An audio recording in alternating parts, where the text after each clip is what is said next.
Hi everyone, welcome back to this video. हम आज के वीडियो में डिस्कस करने वाले most important topics last 2 years की तरह।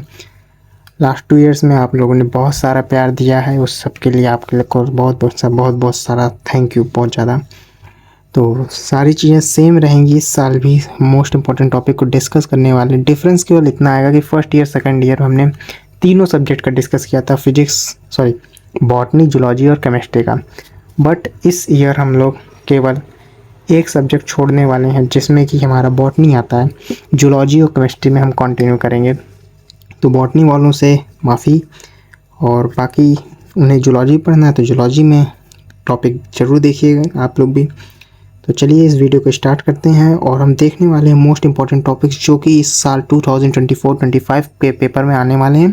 और केवल इन्हीं साल के लिए नहीं, और भी आगे जो बच्चे आने वाले हैं उनके लिए भी ये मोस्ट इंपॉर्टेंट टॉपिक होने वाला है, क्योंकि इसमें चुन चुन के वो क्वेश्चन टॉपिक रखे गए हैं जो कि आपके पेपर में कन्फर्म है, फंसेंगे ही फंसेंगे।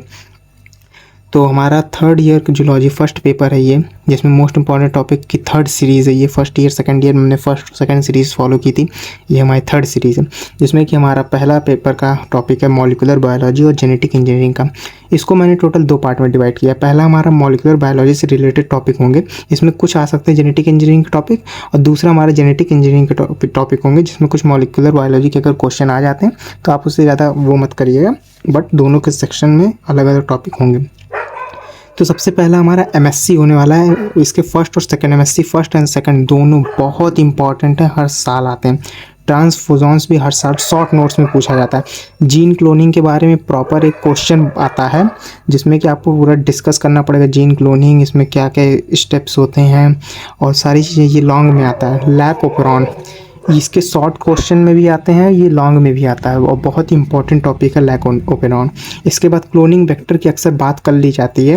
क्लोनिंग वेक्टर अगर आपका लॉन्ग में पूछता है तो इसके टाइप और सारी चीज़ें आपको बतानी पड़ेगी, और शॉर्ट में ये अक्सर शॉर्ट में ही आता है, जिसमें कि 4 ऑप्शन रहेंगे, उसमें से आपको कोई 3 में करना रहेगा, शॉर्ट में ही आता है। उसके बाद सेल मीडिएटेड इम्यून रिस्पॉन्स, ये आपका लॉन्ग क्वेश्चन बनता है।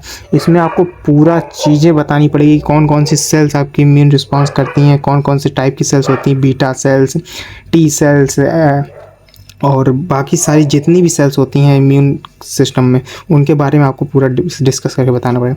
अगला टॉपिक है डीएनए सीक्वेंसिंग। डीएनए सीक्वेंसिंग में आपके टोटल 2 टॉपिक आते हैं। एक आता है मैक्सम गिलबर्ट के मेथड से आप सीक्वेंसिंग कर सकते हैं, और दूसरा जो आता है वो आपका सैंगर सीक्वेंसिंग होता है। तो ये दोनों टॉपिक को आपको इसमें बताने पड़ेंगे और अच्छे से पूरा डिस्क्राइब करना पड़ेगा। इसी की मैंने बात की तो मैक्सम गिलबर्ट भी आपका आ जाता है लॉन्ग में ही। इसमें आपको केवल इसी मेथड के बारे में बताना रहेगा, पूरा मैक्सम गिलबर्ट के बारे में। और सैंगर्स में आता है, सैंगर्स के बारे में आपको बताना पड़ेगा। ये दोनों शॉर्ट में भी आ जाते हैं, और अगर लॉन्ग में आता है डीएनए सीक्वेंसिंग तो आपको इसको भी डिस्कस करना पड़ेगा, पूरा पेपर में लिखना पड़ेगा, और इसको भी लिखना पड़ेगा, मैक्सम गिलबर्ट को और सैंगर दोनों को मेथड को लिखना पड़ेगा।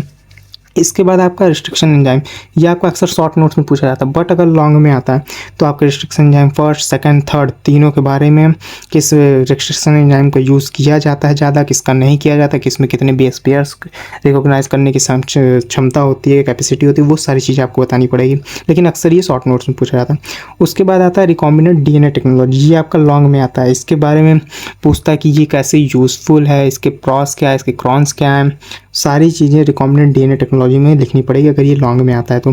न्यूक्लियोसोम अक्सर शॉर्ट नोट्स में पूछा जाता है, ये लॉन्ग में नहीं आता है। सटल वेक्टर भी शॉर्ट क्वेश्चन का टॉपिक है। उसके बाद आता है डीएनए फिंगरप्रिंटिंग, ये भी अक्सर शॉर्ट क्वेश्चन में ही आता है। और एक टॉपिक आता है एलर्जी।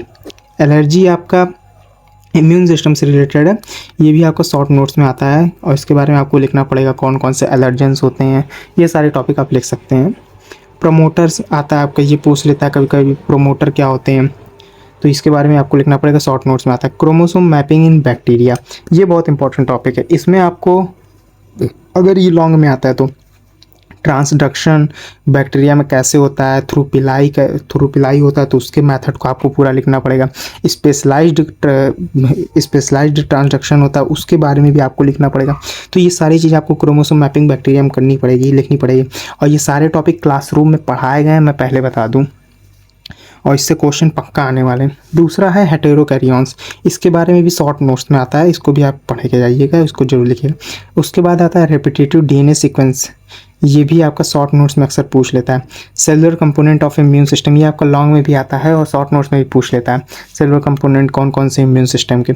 उसके बाद आपका आता है टीआरपी ओपेरॉन। टीआरपी आपने लैक ओपेरॉन तो पढ़ा होगा, साथ में टीआरपी ओपेरॉन ट्रिप्टोफैन ओपेरॉन है, इसके बारे में पूछता है तो इसको आपको बताना पड़ेगा। और ओपेरॉन अक्सर शॉर्ट नोट्स में आता है, लॉन्ग में बहुत कम आता है। लॉन्ग में अगर आएगा तो इंड्यूसिबल ओपेरॉन कौन से हैं इसके बारे में आप लिखिए, या फिर दोनों लैक ओपेरॉन और ट्रिप्टोफैन ओपेरॉन, ये दोनों को आपको लॉन्ग में लिखना पड़ेगा, बट अगर शॉर्ट नोट्स में ये अक्सर आता है।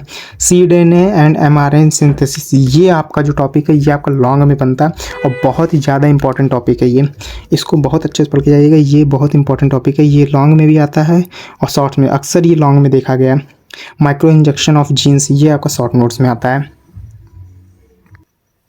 अब आप बात करते हैं सेक्शन बी में, तो आपका इम्यूनोग्लोबिन जो कि आपका शॉर्ट नोट्स में पूछा। सोमैटिक सेल हाइब्रिडाइजेशन, ये भी शॉर्ट नोट्स में आता है।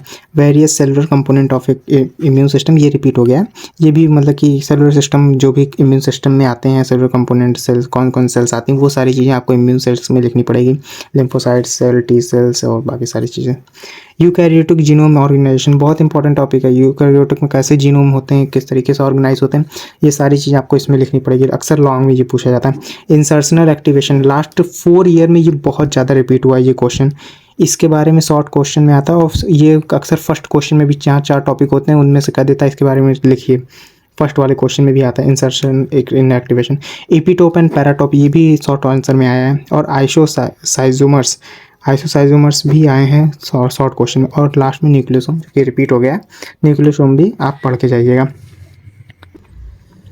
अब हम ये हमारा टॉपिक फर्स्ट पेपर कंप्लीट हो गया है और इसके बाद हम सेकंड पेपर को डिस्कस करने वाले हैं। बहुत ही ज़्यादा उसमें इंपॉर्टेंट क्वेश्चन, उनको वीडियो को आपको जरूर देखिएगा और हमारे साथ जुड़े रहिएगा। जुड़े रहने के लिए आपको बस ऊपर जो आपका ये रेड कलर का सब्सक्राइब बटन दिख रहा है, इसको दबा दीजिएगा और बेल आइकन जरूर इसको ऑन कर लीजिएगा, उससे आपको नोटिफिकेशन मिलती रहेगी सारे वीडियोज़ की। और चलिए अब मिलते हैं अगले वीडियो में, तब तक के लिए good bye and take care.